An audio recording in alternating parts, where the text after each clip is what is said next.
Council classes में आप लोगों का एक बार फिर स्वागत है। हम लोग बीएड और बीटीसी का जो रिजल्ट आना था उससे संबंधित जो भी खबरें मिलती थे हम लोग आपको तेजी से सूचना आपके पास पहुंचा रहे थे। और इससे पहले माध्यमिक का रिजल्ट आया था, अर्थात पीजीटी का रिजल्ट आ चुका था। कल रात में बीटीसी को अंदर करके बीएड वालों को बाहर करके जो वहां का पीआरटी, जो वहां की प्राथमिक शिक्षक भर्ती थी, उसका रिजल्ट आ गया है और लगभग 62,000 अभ्यर्थियों का रिजल्ट आया है, जिसमें ये स्पष्ट तौर पे एक गाइडलाइन के साथ, एक पत्र के साथ वहां के आयोग ने ये स्पष्ट कर दिया है कि केवल डीएलएड वालों को लिया गया है और बीटीसी वालों को जो पुराना जितना चल रहा था, जितना इतिहास भूगोल अभी तक आपने देखा है, एनसीटी की गाइडलाइन, सुप्रीम कोर्ट का आदेश, वो सब सारी चीजों के आलोक में वहां पर जो आदेश सुप्रीम कोर्ट का आया था उसके मद्देनजर बीएड वालों को बाहर करके केवल डीएलएड वालों को अंदर करके उनकी एक चयन सूची बना करके उनका जिला आवंटन करके एक स्पष्ट 62,000 लोगों का रिजल्ट वहां पर जारी कर दिया गया है। तो इस तरीके से वहां पर बीटीसी की जो अभ्यर्थी हैं या फिर जिनका चयन वहां पर हो गया है, काउंसिल क्लासेस की ओर से, हमारे संस्थान की ओर से उन अभ्यर्थियों को बहुत विशेष बधाई, बहुत शुभकामनाएं उनके लिए कि उनकी जो तैयारी है, उन्होंने जो धैर्य रखा और जो भी इस परीक्षा की घड़ी में उन्होंने प्रतिकूल परिस्थितियों में जो उन्होंने तैयारी की, उसके लिए विशेष आभार उनको।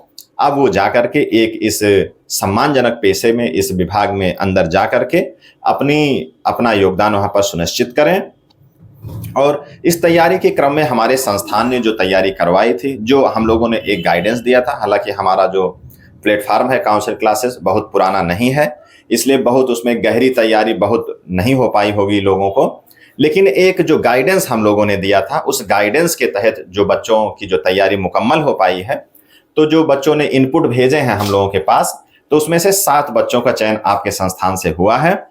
तो उसमें से 3-4 बच्चों से संपर्क किया गया है। अभी और लोगों से कहा गया है कि जिनका चयन हो गया हो, जिन्होंने ऐसा महसूस किया हो कि काउंसिल क्लासेस से क्लास करने से, हम लोगों की जो क्लासेस चली जीएस की या फिर जो है पेट के काफी वीडियोस पड़े हुए थे, इसमें पहले से हम लोगों ने डाला था, उससे कई बच्चों ने बताया कि सर हमको उससे प्रैक्टिस करने से बड़ी मदद मिली है।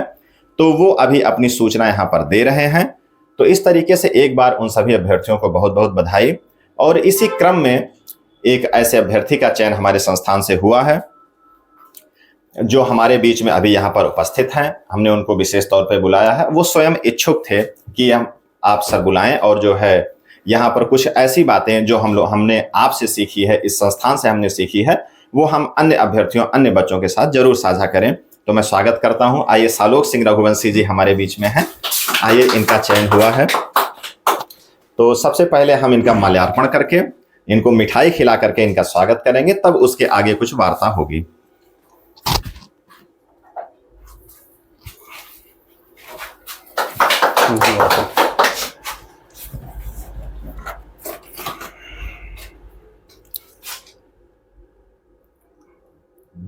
आप ले सकते हैं।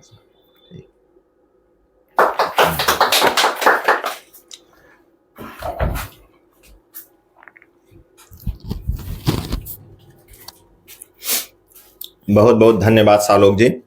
धन्यवाद के पात्र इसलिए भी हैं कि अगर किसी संस्थान से कोई अभ्यर्थी निकलता है, चाहे वो स्कूल हो, स्कूल से जो बच्चे निकल करके देश दुनिया में किसी क्षेत्र में नाम रोशन करते हैं, चाहे कोई कोचिंग इंस्टीट्यूशन हो, वहाँ के बच्चे अगर निकल करके कहीं नाम रोशन करते हैं, भले ही वो अपना कैरियर बनाते हैं, लेकिन इससे उस संस्थान का नाम होता है, उस संस्थान के जो फाउंडर हैं या जो वहाँ के अध्यापक हैं या उससे जुड़े हुए लोग जो भी हैं, चाहे वो कैमरे के आगे काम करने वाले हों, चाहे वो कैमरे के पीछे काम करने वाले लोग हों, तो उन सबका मान सम्मान बढ़ता है, उन सबका गौरव बढ़ता है। इसलिए सालोक जी विशेष धन्यवाद के पात्र हैं। तो हम लोग थोड़ा सा ज़्यादा लंबा ना खींचते हुए हम लोग आइए सीधे उन्हीं से मुखातिब होते हैं। क्या कुछ कैसा रहा, कैसी परीक्षा की घड़ी में, क्योंकि कई विवाद चले, बीएड और बीटीसी का मामला चला, अन्य तमाम चीज़ें होती हैं। व्यक्तिगत अनुभव से मैंने ये जाना है कि जो किसी परीक्षा की जो तैयारी होती है, जिस दिन आप उसका फॉर्म फिलअप कर देते हैं या उस परिप्रेक्ष्य में अगर आप कोई तैयारी शुरू करते हैं, तो उस दिन से ही आपकी परीक्षा शुरू हो जाती है। 3 घंटे की परीक्षा तो केवल एग्जामिनेशन हॉल में होता है, वो एक प्रकार का केवल माइक्रो डेमो होता है। बाकी तैयारी जिस दिन आप सोच लेते हैं कि हमको ये तैयारी करनी है, उसी दिन से आपकी परीक्षा शुरू हो जाती है। वो परीक्षा होती कैसे है? वो आपके स्वयं के द्वारा होती है और कुछ ईश्वरीय परीक्षा होती है। तमाम प्रतिकूल परिस्थितियां आती हैं, उनसे आपकी परीक्षा होगी। आपके गांव समाज से लोग कुछ ना कुछ अच्छा बुरा कहेंगे, उनसे आपकी परीक्षा होगी। और कुछ ऐसी कुछ व्यक्तिगत आपकी समस्याएं आएंगी जो आपके द्वारा जनित होंगी, जिसको क्रिएट आपने किया है, तो वो भी परीक्षा आपकी वो सब परिस्थितियां लेती रहती हैं। तो हम लोग सीधे सालोक जी से मुखातिब होते हैं। थोड़ा सा सालोक जी अपने बारे में आप थोड़ा सा बताएं, क्या कुछ कैसा रहा है, थोड़ा सा अपने बारे में आप जरूर सर बताएं। मेरा नाम तो पता ही है, सालोक सिंह। मैं अमेठी डिस्ट्रिक्ट से बिलोंग करता हूं। उसके बाद मेरा शिक्षा जैसे बीटेक हुआ है, उसके बाद कंपनी में जॉब भी किया हूं। उसके बाद से सिविल सर्विस की तैयारी हो रही थी, और उसके बाद फिर हमने मतलब सिलेक्शन नहीं हो पाया कहीं पे। उसके बाद हुआ कि हाँ साइड में डीएलएड भी कर लेते हैं, तो एक मतलब ऑप्शन बन जाएगा कि हाँ आप कहीं स्टेब्लिश हो सकते हैं, उसके बाद आप आगे एग्जाम की तैयारी कर सकते हैं जी। तो अब ये मेरा यहाँ पे फाइनल सिलेक्शन हो गया है। बहुत बहुत बधाई आपको, आपका चयन हो गया है। तो निश्चित तौर पे थोड़ा सा हम लोग जानना चाहेंगे, बहुत अभ्यर्थी जिनका चयन नहीं हुआ है या जिनका चयन हो भी गया है, तो थोड़ा सा व्यक्तिगत इसी परीक्षा से हम लोग जानना चाहेंगे कि क्या परीक्षा का क्या प्रारूप क्या रहा, कितने का पूर्णांक रहा, कितने अंक पर चयन हो चुका है एक सामान्य तौर पर, क्योंकि विभाग ने कट ऑफ तो जारी नहीं किया है, तो थोड़ा सा आपकी व्यक्तिगत समझ इसमें ज्यादा होगी कि क्या कट ऑफ इसका रहा। तो पूर्णांक सर 120 नंबर का था, उसमें 68 नंबर पे फाइनल सिलेक्शन हुआ है मेल कैंडिडेट का। अच्छा। इतना मतलब अथेंटिक कोई नोटिफिकेशन नहीं है जी। बट यूट्यूब से जो कमेंट है उससे मतलब हो रहा है कि हाँ कंफर्म कि हाँ 68 नंबर पे 68 नंबर पे फाइनल सिलेक्शन हुआ है मेल का। अच्छा। और 58 और 58 नंबर पे हिंदी में सॉरी फीमेल का सिलेक्शन हुआ है जनरल में जी। ये है मतलब मोस्टली कट ऑफ इसका। तो इसमें क्या जिला आवंटन की हम लिस्ट देख रहे थे कि जिला आवंटित अभी कर दिया गया है, तो क्या इसकी क्या रूपरेखा रही, आपको कौन सा जिला मिला हुआ है? जिला मुझे समस्तीपुर मिला है और ये मेरा थर्ड प्रायोरिटी था। फर्स्ट पटना था, उसके बाद गया था, उसके बाद ये समस्तीपुर था, मुझे थर्ड मिला है। अच्छा। तो क्या मतलब पटना में तो भीड़ बहुत ज्यादा रही होगी, शायद इसलिए आपको नहीं मिल पाया, क्योंकि वो मुख्य लखनऊ की राजधानी होने के कारण, तो वो हो सकता है बहुत मेन प्रायोरिटी रही होगी। ज्यादा तो थोड़ा सा हम ये जानना चाहेंगे कि क्या इसकी तैयारी आपने कहीं किसी विशेष प्लेटफॉर्म से की, या सेल्फ स्टडी आपने की, या क्या कोई विशेष किताब इसकी आती है कि जिसको पढ़ करके आप पहले बता रहे थे कि बहुत कम समय में आपने इसको क्रैक कर दिया? नहीं, दरअसल जो बिहार के बाहर राज्य के लड़के थे उनके लिए मोस्टली आप देखेंगे समय 40 से 45 दिन नियर अबाउट था, उससे ज्यादा समय नहीं था आपके पास। तो उसमें हुआ ये कि जो आप पहले से तैयार कर रहे हैं, क्योंकि सिलेबस भी उसी के अकॉर्डिंग बना हुआ था, सिर्फ जीएस और आपका मैथ और रीजनिंग आना था उसमें जी। तो जो पहले से आप तैयारी कर रहे हैं वही वहां पे काम दे गया, क्योंकि 40-45 दिन में आप नया कुछ पढ़ नहीं सकते। तो वो जो पहले से पढ़ा हुआ था उसका रिवीजन किया। अच्छा। और उसके बाद बिहार स्पेशल के लिए जो बुक थी वो 2 बुक हमने घटना चक्र की खरीदी थी, उसको मैंने बार बार रिवाइज किया। यही मेरा रहा। अच्छा, हम ये समझें कि अगर जो अदर स्टेट के एग्जाम होते हैं खास करके बिहार में, तो उसमें बिहार विशेष का चयन में बहुत रोल होता है, क्या ऐसा सही है? विशेष सब्जेक्ट जो रहता है बिहार का वो आता जरूर है, बीपीएससी के एग्जाम में सभी में आप देखेंगे क्वेश्चन अच्छे खासे आए हैं। लेकिन यहाँ पे जो आयोग के द्वारा कराया गया अभी जो एग्जाम था प्राथमिक वाला, इसमें स्पेशल क्वेश्चन नहीं पूछे गए थे। इसका थोड़ा सा फायदा मिला जो बाहर राज्य के लड़के थे। अच्छा। उनको ये फायदा मिला है उसका। ठीक। सालोक जी ये बताइए कि अभी बीएड और बीटीसी का एक प्रकार से विवाद चल रहा है, हालांकि हमने इसको बहुत दिन से कवर किया है, तो हमने कभी इसको विवाद नहीं कहा, लेकिन फिर भी अब जब एक अंदर आया दूसरा बाहर हो गया तो निश्चित तौर पे ये विवाद ही है। तो बीएड और बीटीसी के इस मामले पर आपका क्या कहना है? सर कहना मेरा सिर्फ यही है कि मतलब योग्य तो दोनों लोग हैं, बीएड वाले भी योग्य हैं, बीटीसी वाले भी योग्य हैं, लेकिन जो निर्धारित गवर्नमेंट करे, सुप्रीम कोर्ट जो निर्धारित किया कि हाँ कौन एलिजिबल है, तो वो उसी को मान्य करना चाहिए हम लोगों को भी। हाँ, निश्चित तौर पे प्राथमिक हक जो है बीटीसी वालों का ही है प्राइमरी एजुकेशन पे। तो जो इससे पहले तमाम कमेटी रही है उसने भी कहा है, और इस समय माननीय उच्चतम न्यायालय ने भी उस पर मुहर लगा दी है, और फाइनली मुहर अब एनसीटी ने लगा दी है कि प्राथमिक में केवल बीटीसी वालों को लिया जाए, और चूंकि बीएड वालों के लिए और अवसर रहते हैं जूनियर में या उच्च में जाने के लिए, तो निश्चित तौर पे ठीक है। हालांकि बीएड वाले होते, अच्छा तो ये बताइए क्या बीएड वाले अगर होते तो ऐसा कहा जा रहा है कि बीटीसी वालों को बड़ा नुकसान हो जाता, उनका किसी का चयन ना होता, ऐसा हमने सुना है। ऐसा कुछ नहीं, जैसे योग्य वो भी हैं, योग्य जो डीलेट किए हैं बीटीसी वो भी योग्य है। हाँ, अंतर थोड़ा सा 2-4 नंबर 5 नंबर का कट ऑफ का हो सकता था, लेकिन ये कहिए कि एकदम बीटीसी बाहर हो जाता है, ऐसा नहीं था। हाँ, मतलब ये है कि वो नंबर ऑफ कैंडिडेट की वजह से कट ऑफ हो जाता है, कि जब ये संख्या इनकी अगर 1 लाख की है तो वो 3-4 लाख हो जाती है, तो भीड़ बढ़ने से जो कट ऑफ में अंतर आता है केवल वही अंतर आता है। बस जी।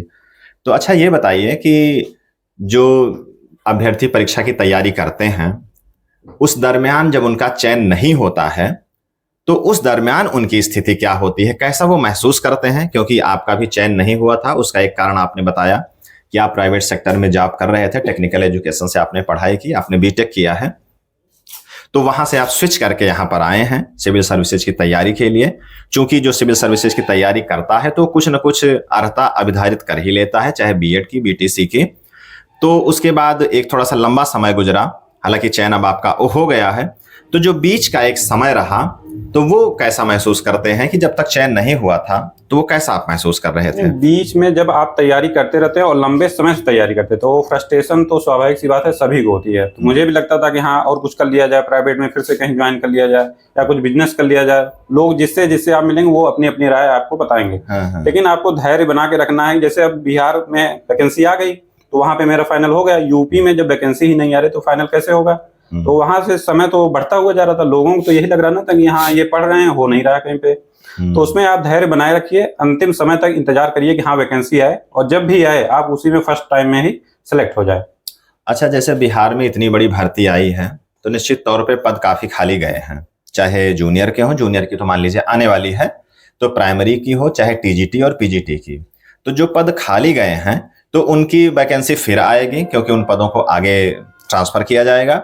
तो जो अभ्यर्थी जिनका चयन नहीं हुआ है या जो अभी अर्हता अभी जस्ट उन्होंने धारित की है, तो वो कैसे तैयारी करें? थोड़ा सा एक सूक्ष्म उनके लिए एक रूपरेखा थोड़ा सा बताएं आप।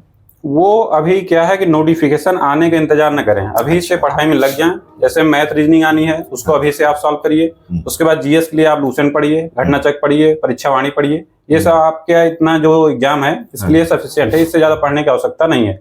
और बिहार स्पेशल के लिए आप घटना चक की बुक ले सकते हैं, वो हमारे हिसाब से सबसे बेस्ट है।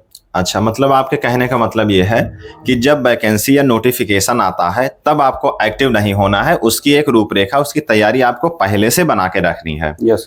क्योंकि अगर जैसे परीक्षा आ जाएगी या नोटिफिकेशन आ जाएगा तब तो सारे लोग तैयार हो जाएंगे उसके लिए।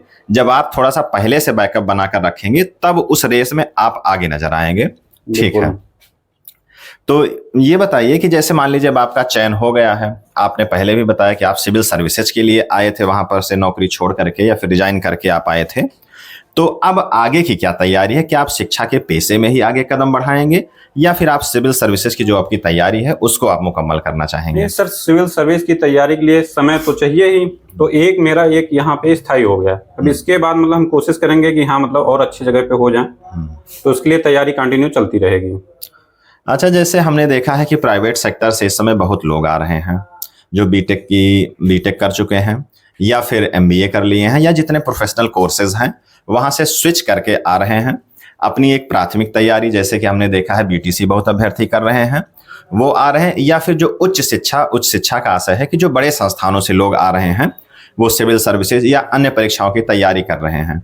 तो इसका क्या कहना, मतलब इसमें हम क्या समझें कि वहां पर उनके लिए फ्यूचर अच्छा नहीं है या यहाँ पर उनके लिए फ्यूचर है? कहीं ना कहीं हमने देखा सिविल सर्विसेज में जो लोग आ रहे हैं तो क्या वहां वेतन उनको कम मिल रहा है या फिर यहाँ वेतन ज्यादा मिल रहा है? जहां तक मेरी जानकारी है वेतन तो यहाँ उससे कम ही है। तो इस बारे में आप क्या सोचते हैं कि क्यों लोग आ रहे हैं यहाँ पर? उसमें मेन मतलब फोकस ये है कि आपका इंटरेस्ट किधर है। आप जैसे अच्छा। मतलब बीटेक मेरा कंप्लीट हुआ तो उस समय उतना समझ नहीं थे कि हाँ मुझे आगे क्या करना है क्या नहीं। हाँ। जब वहाँ जॉब करने लगे तो उसके बाद समझ में आया कि हाँ नहीं मुझे सिविल सर्विस की तरफ जाना चाहिए। उधर मतलब कि ज्यादा वैल्यू है, किसी सोशल स्टेटस में आपकी जो वैल्यू है वो प्राइवेट सेक्टर में उतना नहीं है। है लेकिन उतना नहीं है। लोग रिस्पेक्ट, जैसे यूपी बिहार में तो मतलब इधर ज्यादा मतलब आपको प्रिफर करेंगे अगर इस जॉब में है आप तो इसलिए मेरा रुझान शुरू से इधर ही था। तो उसके बाद लास्ट में जब हुआ नहीं तो फिर ये लास्ट में डिलीट करना पड़ा। उसके बाद फिर तैयारी अपनी चल ही रही है, फिर इधर जब हो जाएगा तो फिर अच्छा है। अच्छा, कहने का मतलब ये हम समझें कि जो हिंदी पट्टी है, जो हिंदी बेल्ट है, हिंदी भाषी जितने राज्य हैं वहां सरकारी नौकरी का एक क्रेज है। यस। तो शायद उसके वजह से भी लोग आ रहे हैं। बिल्कुल। एक दूसरी चीज जो आपने मुख्य तौर से बताई कि आपका इंटरेस्ट क्या है, कि आपका रुझान किधर है। ठीक है, प्रोफेशनल कोर्सेज लोग करते हैं कि उनका एक फ्यूचर सुरक्षित हो जाए, तो वो करने के लिए तो लोग जाते हैं। और ज्यादातर प्रोफेशनल कोर्सेज हमने देखा है कि वो अपने माता पिता के दबाव में या समाज के दबाव में कि उनका फ्यूचर सुरक्षित हो जाए उसलिए कर लेते हैं। जब उनकी थोड़ी सी समझ विकसित होती है कि अब उनको करना क्या है, उनका रुझान क्या है, तब वो वहां से स्विच करके गवर्नमेंट सेक्टर में आना चाहते हैं। और ये माना भी जाता है कि जो पब्लिक इंटरेस्ट है, जो पब्लिक अफेयर है, वो प्राइवेट सेक्टर में उतना नहीं है। एक लग्जरी लाइफ है, एक अच्छा फ्यूचर वहां भी है, लेकिन पब्लिक के लिए अगर जनता से जुड़ करके अगर आप कोई काम करना चाहते हैं तो वो चीजें शायद प्राइवेट सेक्टर में नहीं है। नहीं। ठीक है, बिल्कुल, बहुत सही, बिल्कुल बिल्कुल। तो इसके बाद ये बताएं सालोक जी कि मान लीजिए अब ये हो गया है, अब आगे आपकी तैयारी कैसे होगी, मतलब उसके लिए क्या रूपरेखा आप बनाते हैं? रूपरेखा तो पहले से जैसे जो बनी हुई है उसी को मतलब रिवीजन ज्यादा से ज्यादा मुझे करना है, और अभी एक फोकस हो गया कि हाँ एक ही एग्जाम मुझे देना है, समीक्षा अधिकारी और यूपीपीसी। अभी तक थोड़ा सा भटकाव था, जो एग्जाम आ जाए तो हाँ क्वालिफाई है, जैसे पेट निकला है तो होता था कि हाँ लाओ इसको भी दे दें, इसको भी दे दें। तो ये भटकाव अब हमारी लाइफ से खत्म हो जाएगा, तो अब हम गोल ओरिएंटेड हो जाएंगे एकदम से। और जब ये लंबे समय से आप तैयारी करें तो भटकाव स्वाभाविक सी बात है कि होता ही रहता है, कोई भी व्यक्ति है। हाँ हाँ, बिल्कुल ठीक। तो थोड़ा सा आप जो है, आपका चयन हो गया है, तो निश्चित तौर पे चयन के बाद सबसे पहली प्राथमिकता अभ्यर्थी की होती है कि उसकी जो सैलरी स्ट्रक्चर है उसको जरूर ढूंढते हैं। शायद चयन के पहले भी उसको ढूंढना लोग शुरू कर देते हैं। तो ऐसा मैंने सुना है कि बिहार में शायद जो शिक्षकों की स्थिति है सैलरी के मामले में, वो अन्य राज्यों से काफी खराब है। तो हम जानना चाहेंगे कि वर्तमान स्थिति क्या है। मेरे जानने का आशय है कि मेरे माध्यम से बहुत से श्रोता जो सुन रहे हैं, ऐसे अभ्यर्थी जो तैयारी कर रहे हैं अदर राज्यों की, तो वहां पे जो बेसिक की सैलरी है, अर्थात जो प्राइमरी एजुकेशन की जो सैलरी है अध्यापकों की, वो क्या सैलरी है? आपने जो जानकारी जुटाई है उसका क्या स्ट्रक्चर है? सैलरी सर प्राइमरी में नियर अबाउट 40,000 के करीब सैलरी है। उतना सफिशिएंट है आपको, मतलब कि सरवाइव करने के लिए, अच्छी लाइफ जीने के लिए अच्छी जॉब है। अच्छा, तो कहने का मतलब ये है, एक तो ये प्राइमरी एजुकेशन की जो नौकरी होती है वो मूलतः ग्रामीण परिवेश की होती है। आपका जो चयन हुआ है, जो आपको आपकी जो पोस्टिंग होगी वो एकदम ग्रामीण संस्थानों में होगी, ग्रामीण स्थानों पर होगी। तो वहां आपका जो लिविंग स्टैंडर्ड होगा, लिविंग के लिए जो कॉस्ट आएगी वो कम से कम आएगी। तो अगर 40 से 45,000 रुपए आपको मिल रहा है तो आपके लिए ठीक ठाक है। एक तो ये बात हो गई। दूसरी चीज ये है कि जो लोग नौकरी करना चाहते हैं, जो लोग गवर्नमेंट सेक्टर में आते हैं, खास करके जो प्राइवेट सेक्टर से स्विच करके आते हैं, तो वो यहाँ सैलरी के लिए शायद नहीं आते हैं। वो उनके अंदर एक तृष्णा होती है, कि एक आकांक्षा होती है कि हमको गवर्नमेंट सेक्टर से जुड़ करके एक जो खास करके ग्रामीण समाज है, जो हिंदी पट्टी है, उसमें हमने भी व्यक्तिगत महसूस किया है कि सरकारी नौकरी का जो क्रेज है, उस क्रेज की वजह से लोग आते हैं। और जो आपने बताया कि अब आपका चयन हो गया है, आपको ठीक ठाक एक आपकी पोस्टिंग हो गई है, आपको सैलरी भी ठीक ठाक मिलेगी, तो आपकी जो तैयारी है सिविल सर्विसेज की, उसके लिए आपको आपके मन में एक स्थायित्व तो हो गया है। और अब अपनी आप रूपरेखा जो आप बना करके रखे थे उस पर आप आसानी से चल पाएंगे। Yes sir. तो एक चीज सालोक जी ये बता दीजिए कि जैसे जो प्राइवेट सेक्टर में लोग लगे हुए हैं, तो क्या वो गवर्नमेंट सेक्टर में आए या फिर वहीं अपना लग करके अपना फ्यूचर आगे का देखें? क्योंकि अब जैसे अब आपने बता दिया कि आप प्राइवेट सेक्टर से रिजाइन करके यहाँ आ गए हैं, तो आपको देख करके कई लोग सोचेंगे, उनके मन में भी आकांक्षाएं होंगी कि हम भी छोड़ करके यहाँ से जाएं और कहीं सरकारी नौकरी मिल जाए, या फिर सिविल सर्विसेज का अगर कीड़ा उनके अंदर कुलबुला रहा है तो वो भी अपनी तैयारी मुकम्मल करें। तो क्या उनके लिए क्या संदेश देंगे आप कि क्या करें, वो कैसे निर्णय लें कि अब वो क्या करें? देखिए, लाइफ में ग्रोथ हर तरफ है। जैसे आप प्राइवेट सेक्टर में हैं वहाँ भी ग्रोथ है, और सिविल सर्विस में आते हैं या गवर्नमेंट सेक्टर की तरफ आते हैं, यहाँ भी ग्रोथ है। आपका इंटरेस्ट किधर है, मेन पॉइंट ये है कि आपका इंटरेस्ट किधर है। आप वहाँ अच्छा फील करते हैं तो वहाँ भी बहुत अच्छी मतलब प्रोग्रेस कर सकते हैं। जैसे हमारे साथ के ही कितने लड़के थे, वो अपनी कंपनी डाल लिए हैं, 6-7 साल 8 साल उनका एक्सपीरियंस हो गया, तो वो अपनी कंपनी डाली, तो वो ग्रोथ उधर भी कर रहे हैं। और जो लड़के इधर भी हैं, जो इधर सेलेक्ट हो गए, पीसीएस में हो गए, समीक्षा अधिकारी में हो गए, वो ग्रोथ इधर भी कर रहे हैं। तो ग्रोथ सभी तरफ है, आपका इंटरेस्ट किधर है, मेन पॉइंट ये है। हाँ, मतलब सबसे महत्वपूर्ण बिंदु ये है कि आपका इंटरेस्ट क्या है। Yes sir. आप मतलब किस बारे में सोचते हैं, आपका जो गोल है वो कौन सा ओरिएंटेशन को लेकर के है। प्राइवेट सेक्टर में है आप, अच्छा प्राइवेट सेक्टर में आप अगर काम कर चुके हैं तो आपकी सहजता उसमें है या नहीं है, क्योंकि गवर्नमेंट सेक्टर के बारे में एक सामान्य जानकारी लगभग सबको होती है, लेकिन प्राइवेट सेक्टर में क्या कुछ अंदरूनी में क्या कुछ उसमें घटता है, उसकी जानकारी जो नौकरी वहां पर कर रहे हैं या फिर जिन्होंने सालोक जी की तरह वहां पर नौकरी की है उनको ज्यादा जानकारी होगी। तो इनका कहना है कि अगर वहां पर आप नौकरी कर रहे हैं या कर चुके हैं तो आपको एक मोटी मोटी जानकारी दोनों क्षेत्रों की हो गई है। अब आप अपना गोल देखें कि आपको करना क्या है और आप किस ओर ज्यादा सहज महसूस करते हैं। Yes sir. प्राइवेट सेक्टर में भी इन्होंने बताया कि एक अच्छी सैलरी है, अच्छा फ्यूचर है। जैसा कि इन्होंने बताया कि प्राइवेट सेक्टर में एक ये होता है कि अगर वहां पर लोग नौकरी कर लेते हैं तो उसके बाद वो एक जो है वो व्यावसायिक क्षमता उनकी बढ़ जाती है। वो चीज़ होती है कि आप बिजनेस की तरफ आप जा सकते हैं। तो इनके कुछ साथियों ने वहाँ पर एक अपनी कंपनी डाल ली है। किस लेवल पे कंपनी होगी, मान लीजिए छोटी है, बड़ी है, जो भी है, तो उसका ग्रोथ होगा। और कहीं आप नौकरी कर रहे हैं, उससे अच्छा अगर आप अपनी कंपनी डाल रहे हैं तो इसका मतलब आपने कुछ खूब समझ बूझ के वो निर्णय लिया है।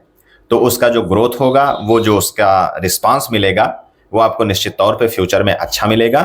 तो सीधा सा आशय ये है कि अपनी आप रुचियों को ध्यान में रखते हुए निर्णय लें। अगर आप प्राइवेट सेक्टर में हैं, अगर आप वहाँ सहज हैं, अगर आप वहाँ से कहीं और नहीं जाना चाहते हैं, किसी के दबाव में आकर के, किसी को देख करके ऐसा निर्णय ना लें, अन्यथा स्थिति उलट हो सकती है। तो ठीक है सालोक जी, आपका बहुत बहुत धन्यवाद। आपने जो है इस तरीके से हमको समय दिया, इस काउंसिल क्लासेस में आपने समय दिया। एक जानकारी हम आपसे शेयर करना चाहते हैं, वो पहले हमने नहीं दी जानकारी। जो काउंसिल क्लासेस आप लोग देखते हैं, इसमें जो क्लासेस चलती हैं, उस काउंसिल क्लासेस के फाउंडर सालोक जी ही हैं, सालोक सिंह रघुवंशी जी। आपने पहले के जो पीडीएफ पढ़े हैं पेट के, और खास करके जो भी नोटिफिकेशन आता है उसमें आपने देखा होगा प्रैक्टिस करते हुए कि इंजीनियर सालोक सिंह उसमें लिखा रहता था। वो इंजीनियर सालोक सिंह यही हैं। हमने कहा कि आज का दिन है कि इनका परिचय आपसे कराया जाए। और अब प्रश्न ये उठता है कि अगर वो फाउंडर थे और बीच में उन्होंने काफ़ी एक लंबा समय दिया और एक अच्छा ग्रोथ भी उन्होंने किया, बहुत कम समय में हमने देखा है कि 1000 के आसपास सब्सक्राइबर इनके हो गए थे। अच्छी क्लासेस थी, और खास करके यूट्यूब पे जो क्लासेस लोग चलाते हैं उनका उद्देश्य दो होता है। एक तो वो क्लासेस चलाएं, लोगों को निःशुल्क जानकारी मिले, गाइडेंस मिले, और साइड में एक उद्देश्य ये भी होता है कि थोड़ा सा धनार्जन किया जाए। तो इनका जो है धनार्जन होने के एकदम करीब थे ये, लेकिन इन्होंने यहाँ से स्विच क्यों किया, ये प्रश्न आप लोगों का होगा जो लोग सुन रहे हैं। तो स्विच करने का सिर्फ इतना ये कारण था, हमने इनसे वार्ता की, तब इन्होंने बताया कि सर ऐसा है कि जैसे हम गाइड कर रहे थे लोगों को, और मेरा खुद का चयन कहीं नहीं हुआ है। इसका आशय ये है कि जब हम एक अर्हता हासिल कर लें कि हमारा कहीं पर चयन हो जाए, अब उसके बाद हम नौकरी करेंगे कि नहीं करेंगे ये तो भविष्य की बात है, वो अब इनकी अंतरात्मा जानेगी कि क्या करेंगे। लेकिन इनका कहना सिर्फ यही था कि एक पहले मेरे ऊपर एक ठप्पा लग जाए कि हाँ देखिए मेरा ये चयन हो गया है, अब जो मैं बातें बताऊंगा तब वो आपको ऑथेंटिक लगेंगी। नहीं तो वही बातें होती हैं, हम लोग भी दूसरों का वीडियो देखते हैं तो यही होता है कि ये दुनिया भर का बता रहे हैं, इनका खुद का चयन कहीं नहीं हुआ है। हालांकि इस बारे में ये भ्रांति ही है। बहुत सारे अध्यापक ऐसे हैं जो बहुत सफल अध्यापक हुए हैं, और खास करके हमने यूट्यूब के इस जमाने में देखा है कि खुद का चयन नहीं हुआ है। उसका कई कारण है, उन्होंने कभी फॉर्म नहीं भरा या कुछ ऐसी परिस्थितियां रही हैं तो चयन नहीं हुआ है। लेकिन उनकी कोचिंग से हजारों हजार लड़के, सैकड़ों लड़के चयन पा रहे हैं, और केवल नाम के लिए नहीं पा रहे हैं। वो एक कहते हैं कि हमने इनके गाइडेंस में चयन प्राप्त किया है, इनकी क्लास करके हमको फायदा मिला है। तो यही कमोबेश यही सारी बातें सालोक जी सोचते थे कि सबसे पहले एक हमारा चयन हो जाए, तो बीच में इसीलिए ये इस प्लेटफॉर्म से गायब रहे। और हालांकि जब गायब रहे तो इनका गायब होना सार्थक हुआ। कम समय में इन्होंने इस परीक्षा को क्रैक कर दिया है, और ये एक प्रकार से रेयरेस्ट तो हम नहीं कहेंगे, ये रेयर ही है कि ज़्यादातर जो लोग कोचिंग चलाते हैं या जो क्लासेस इस तरीके से चलाते हैं उनका कहीं चयन हो, ये थोड़ा सा मुश्किल होता है। या तो वो तैयारी उनकी उस लेवल की हो नहीं पाती है, या फिर वो उसके इच्छुक नहीं रहते हैं। और अगर इच्छा रहती भी है तो क्योंकि वो जो पढ़ाते हैं वो एक क्लास पढ़ाते हैं, एक सब्जेक्ट पढ़ाते हैं, 2 सब्जेक्ट पढ़ाते हैं, जबकि जो परीक्षा होती है वो सारे सब्जेक्ट की होती है, उसके साथ स्ट्रेटजी की होती है। स्ट्रेटजी दूसरों को बताना और उसको खुद फॉलो करके चयन हासिल कर लेना, दोनों में थोड़ा सा अंतर होता है।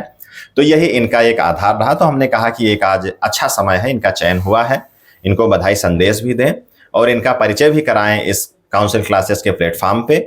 और क्या कुछ इनका अनुभव रहा उससे आप लोगों के बीच में साझा करें। अनुभव का आशय यहाँ से होता है कि जो लोग परीक्षा की तैयारी करके चयन प्राप्त करते हैं उनका अनुभव, और जो लोग केवल गाइडेंस देते हैं उनके अनुभव में थोड़ा सा अंतर हो जाता है, क्योंकि वो प्रैक्टिकल चीज़ों से होकर के गुजरते हैं। कैसे प्रश्न वहाँ पर आए, क्या स्थिति रही, जानकारी होने से प्रश्न नहीं सही होते। ये आप सारे लोग जानते हैं कि जानकारी सबको है, हम भी आपको गाइड कर रहे हैं, जानकारी हमको भी है, लेकिन केवल जानकारी होने से वहाँ प्रश्न नहीं सही होगा। वहाँ एक नियत समय पर और संतुलित दिमाग से अगर आप वहाँ पर प्रश्न करेंगे और दूसरी चीज, स्ट्रेटजी हमने बता दी है, स्ट्रेटजी हम बताते रहते हैं, लेकिन जो अभ्यर्थी होता है उसके ऊपर एक चयन के लिए एक डंडा रहता है कि वहां से, कि एक चयन के लिए एक वहां पर बेचैनी रहती है कि मान लीजिए ये प्रश्न गलत हो गया तब क्या होगा। और जो केवल स्ट्रेटजी बताते हैं उनके ऊपर ये जिम्मेदारी नहीं रहती है। तो इन सब स्थितियों से जूझते हुए, झेलते हुए एक अभ्यर्थी चयन पाता है। निश्चित तौर पे वो काबिले तारीफ है। सालोक सिंह रघुवंशी जी के साथ अन्य जो अभ्यर्थी हमारे संस्थान से अभी जानकारी दी है हमारे कैमरा के पीछे वाली टीम ने कि सर 3 लोगों का और आ गया है कि यहाँ से जो चयन की सूची है उसमें से 3 लोग और जुड़ गए हैं, तो 7 3 10 लोग हो गए हैं। तो जिन्होंने ये माना है, ये जाना है कि आपके गाइडेंस से, सालोक जी के जो शुरू में इन्होंने जो गाइड किया था उसके माध्यम से हम लोगों को निश्चित तौर पे फायदा मिला है, तो उन्होंने आभार व्यक्त किया है। और इस तरीके से आज हम लोगों की जो एक छोटी सी परिचर्चा थी, एक छोटा सा इंटरव्यू था, एक गाइडेंस की छोटी सी क्लास थी और प्राथमिक शिक्षक भर्ती से जुड़ी हुई कुछ जानकारी थी, हम लोगों ने आपके बीच में शेयर की। तो ठीक है सालोक जी, बहुत बहुत धन्यवाद। आप जो है आपने समय दिया। तो इस तरीके से हम लोग जो है ये जो चयन हुआ है उसमें सभी अभ्यर्थी, एक सबको जानकारी हो ही गई है, लेकिन एक हमारा दायित्व है। हमने कहा है कि हम वीडियो बनाते हैं सिर्फ अपने दायित्वों से, सनसनी फैलाना और सनसनीखेज बड़ी खबर दिखा करके व्यू बढ़ाना या इस तरीके से हमारा उद्देश्य नहीं है। तो आप लोग सारे कुछ सब कुछ जान गए होंगे। 3-4 दिनों में काउंसलिंग है, डिस्ट्रिक्ट का चयन हो गया है। तो आप अपने सारे डॉक्यूमेंट, सारे कागजात को ध्यान से पढ़ करके, तैयार करके उसको आप अपना मुकम्मल कर लें तैयारी, और वहां पर आप पहुंचें। और इस बेसिक शिक्षा विभाग में चाहे जिस राज्य की भर्ती हो, शिक्षक वही है, शिक्षक का सम्मान पूरे दुनिया में वही है कि जो सबसे महत्वपूर्ण स्थान है वो शिक्षा का है। गुरुर ब्रह्मा गुरुर विष्णु, इस तरीके से एक ये श्लोक, और उसके बाद कबीर दास जी ने बड़े अद्भुत ढंग से कहा है कि इस तरीके से उन्होंने गुरु की महिमा को बताई है कि जो है अगर ईश्वर और गुरु दोनों एक साथ खड़े हों तब उसमें किसका चयन करना है, तो निश्चित तौर पे उस चयन में जो है गुरु का स्थान सबसे ऊपर आता है। तो जिनका चयन हुआ है तो वो लोग अपनी अपनी तैयारी जो है बना करके निकल जाएं, और हमारे संस्थान की ओर से उनको एक बार फिर से बधाई, शुभकामनाएं। और आगे की जो भी भर्ती, जो भी वैकेंसी आती रहेगी उनके बारे में हमारे संस्थान की ओर से, काउंसिल क्लासेस की ओर से उनको चयन होगा या नहीं होगा, एक गाइडेंस, एक बधाई संदेश उनको बराबर मिलता रहेगा। ठीक है, इसी के साथ धन्यवाद।